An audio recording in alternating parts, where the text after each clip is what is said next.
اسلام میں شراب جو تھی یہ استعمال کی جاتی تھی جی لیکن بعد میں اس کی حرمت آئی، جی تو وجہ بتا دیجیے۔ بسم اللہ الرحمن الرحیم۔ دیکھو، یہ نہیں کہ شراب پہلے ٹھیک جائز اور صحیح تھا قرآن و سنت میں، ایسی بات نہیں ہے، بس وہ شراب پیتے تھے۔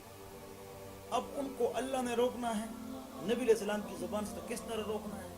تو روکنے کی ترتیب تدریج کے ساتھ۔ پہلے فرمایا کہ منافع للناس، اس میں نفع بھی ہے، جوئے میں کبھی کوئی پیسے مل جاتے ہیں اسے، اور شراب میں ذہن تھوڑا سا پرسکون ہو جاتا ہے، لیکن وہ اثمہما اکبر من نفعہما، اس کا جو گناہ اور مصیبت ہے وہ نفع سے زیادہ ہے۔ تو تھوڑی سی تربیت کیا کر لی کہ اس میں کیا ہے؟ نقصان ہے۔ پھر آگے فرمایا لا تقربوا الصلاۃ وانتم سکارى، تم نماز کے قریب نہ جاؤ اگر تم نشے کی حالت میں ہو۔ معلوم ہوا کہ نماز کو یہ خراب کر سکتا ہے شراب۔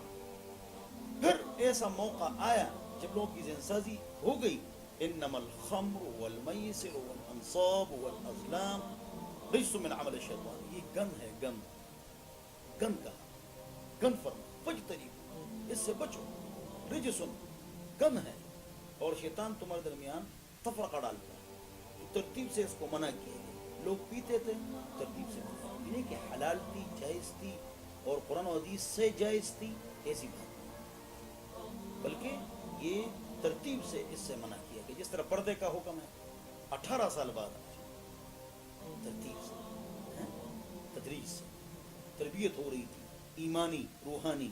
جی اس حوالے سے اگر کوئی اور سوال ہے، ٹھیک ہے؟ ہاں، تو یہ ہے کہ نہیں کہ بالکل قرآن و حدیث نے کہا تھا پیو جی، ایسی بات نہیں جی، اللہ ہم سب کو سمجھتا فرمائے۔